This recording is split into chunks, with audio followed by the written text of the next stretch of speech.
Bonsoir à toutes et à tous, c'est l'heure de votre journal tout en images sur ATV à la une de ce mercredi 1er juillet. Un moment symbolique cet après-midi à Fort-de-France, Serge Letchimy et Naïma Mouchou se sont retrouvés dans la maison d'Aimé Césaire afin de signer l'accord cadre solennel entre l'État et la collectivité territoriale, un premier pas vers l'instauration d'un pouvoir normatif autonome en Martinique, on en parle dès le début de cette édition. Dans ce journal aussi, vous verrez que nos athlètes brillent sur l'île Sœur. Taline et Elodie ont fait sensation au moule lors de la Guada Cup, une compétition de culturisme. Nous reviendrons sur leurs prestations. Une signature symbolique. Naïma Mouchou était présente aujourd'hui à la maison Aimé Césaire afin de signer un accord avec Serge Letchimy, président de la collectivité territoriale de Martinique. Cet accord historique porte sur le pouvoir normatif autonome. Il permet au territoire de décider davantage de ses propres règles sans que l'État français n'abandonne son rôle dans le soutien du département. Il permet de formaliser le cadre de ces discussions. Il y a un certain nombre de thématiques qui ont été mises en avant, mises en exergue, qui correspondent aux priorités qui ont été celles des élus. Je rappelle que c'est à l'unanimité que les élus martiniquais ont souhaité ces discussions. C'était une manière aussi d'avancer. Moi, je crois au symbole. Je crois beaucoup aux symboles. Et quand on parle d'évolution institutionnelle, les symboles sont forts. Vous voyez, où nous sommes aujourd'hui, c'est un accord cadre qui fixe les règles du jeu en quelque sorte, mais qui est aussi d'une portée symbolique pour la suite. Pour ceux qui cultivent la peur, là, je dis l'égalité des droits, on ne touche pas. Ce qu'on ajoute, c'est l'existence de nous-mêmes en tant que Martiniquais dans notre singularité, dans notre culture, dans notre patrimoine. Donc on installe à côté le droit à la différenciation. Le droit à la différenciation des politiques publiques, ce n'est pas l'ennemi du droit à l'égalité. Au contraire, ça se conjugue. C'est cette petite révolution que nous symbolisons dans la maison du Père, c'est-à-dire de l'éveilleur de conscience qu'est Aimé Césaire.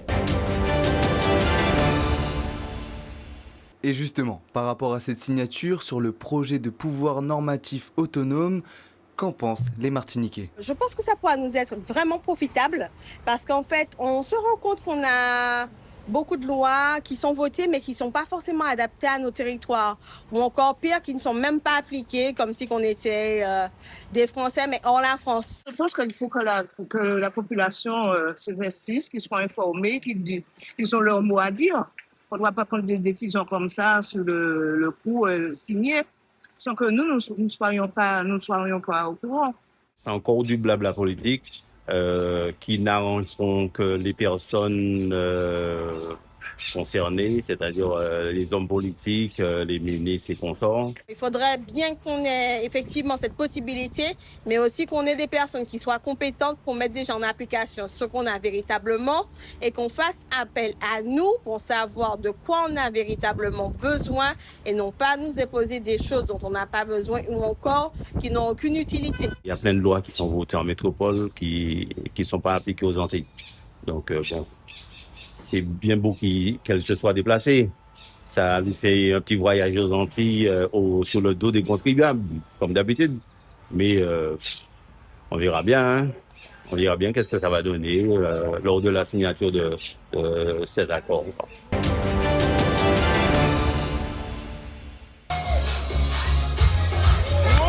Le moule a vibré et la Martinique a brillé.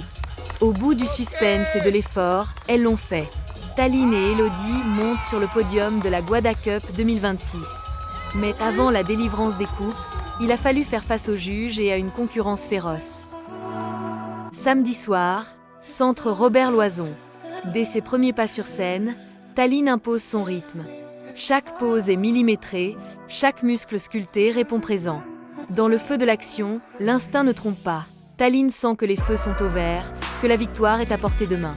Lorsque j'ai compris que c'est moi qui étais la première pour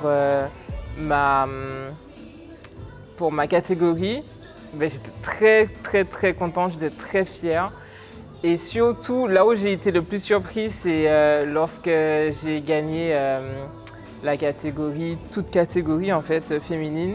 Une performance athlétique, mais aussi une histoire de famille. Ce corps d'exception est sublimé par un maillot unique, confectionné sur mesure par sa sœur, Solène.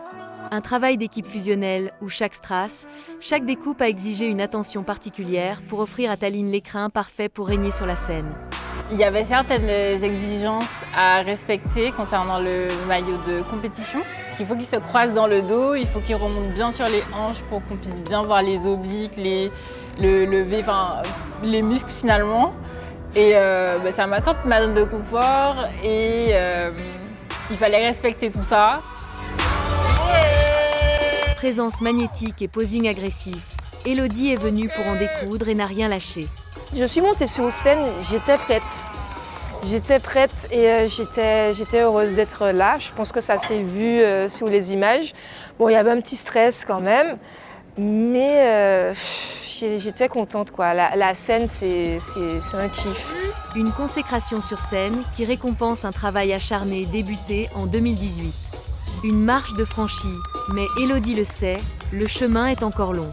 Ça me donne une idée de comment je vais faire pour les stratégies à venir pour pouvoir accéder aux meilleurs critères pour le bikini, à savoir sécher un petit peu plus des cuisses et galber un peu plus le fessier, plus d'épaisseur au niveau du dos et des épaules et voilà. Et le retour au pays s'est fait à la hauteur de l'exploit. C'est une surprise totale qui attendait nos deux championnes dès leur descente d'avion. Dans une ambiance de folie incandescente, le groupe à pied FMC a fait résonner le tambour pour accueillir les héroïnes du jour. Un accueil en grande pompe, orchestré par les proches et les supporters.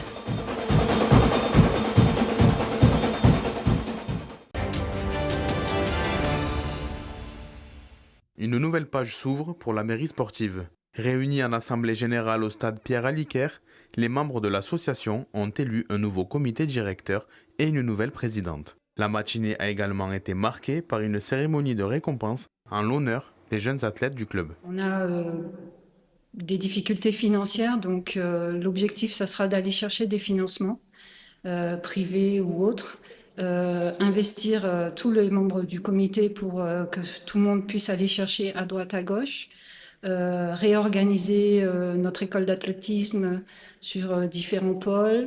J'aimerais développer la partie handisport au sein de la mairie sportive. J'ai déjà des pistes au niveau du handi-trail à l'aide de différents athlètes. Donc on commence à ouvrir un dossier sur ce volet-là et j'ai d'autant plus la formation d'entraîneur sur le handisport. Et ne pas oublier toutes les sections, y compris le volley, bien sûr. Savoir comment apporter ma pierre à l'édifice aussi sur ce secteur-là pour lequel on n'a pas trop œuvré sur les derniers mandats. La 7e édition de Mister France Martinique est officiellement lancée. 15 candidats se sont inscrits cette année, mais seuls 12 ont été retenus. Ils entament maintenant 3 mois de préparation, de juillet à octobre, avant la grande finale, où ils tenteront de décrocher l'écharpe de Mister France Martinique. Nous avons une préparation de 3 mois avec les candidats de juillet à octobre, avec une finale qui aura lieu le 28 octobre au Grand Carbet Parc Floral Aimé Césaire. Donc cette année, la particularité, c'est que le Mister Martinique 2026 partira en Tunisie pour une préparation avec les 33 départements de France, avec une élection nationale le 23 janvier 2027 à Paris. Aujourd'hui, on a participé, on a mis en avant les garçons qui se sont présentés. Donc, on a fait le casting à la Galeria. Ça s'est très, très bien passé. On a eu une très belle brochette de garçons. Ils sont très, très disciplinés et je peux dire qu'on a beaucoup, beaucoup de potentiel. À Châteauboeuf, les élèves de l'école primaire Théodore Murnay ont terminé l'année scolaire en beauté. Devant des parents venus nombreux, ils ont présenté un spectacle haut en couleurs embarquant le public dans un véritable tour du monde avant de revenir à Martinique pour une clôture festive au rythme de la biguine.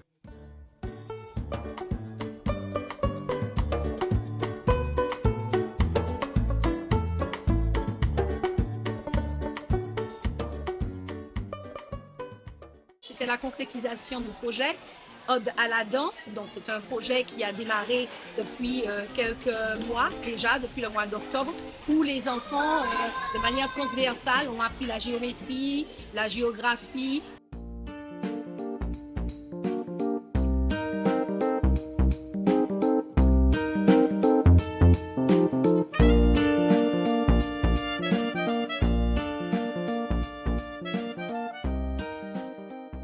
avez vu ce matin, il y avait quand même un panel de pays représentés. Donc, on a fait quand même beaucoup de pays, la Chine. Donc, c'est un voyage où une grand-mère et sa petite fille découvrent pour sortir des écrans. Donc, vont en voyage après un jeu de Vincent. Elles ont gagné un jeu de Vincent et elles partent pour un périple.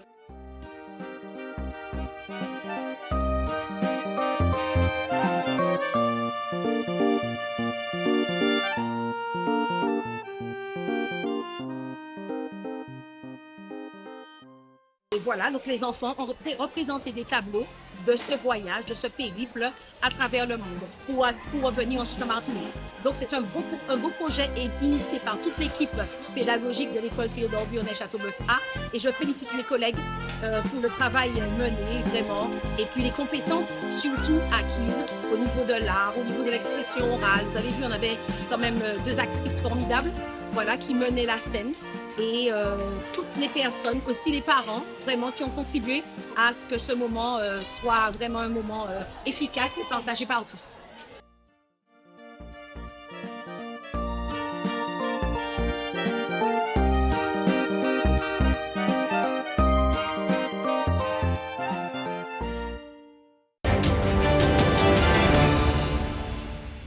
Comme chaque soir, on regarde ensemble le calendrier de l'EFS. Demain, vous pourrez donner votre sang sur le parking du centre commercial La Galeria de 8h à 13h. Autre possibilité, la Maison du Don, immeuble Le Fils, quartier Dillon à Fort-de-France, de 10h30 à 17h.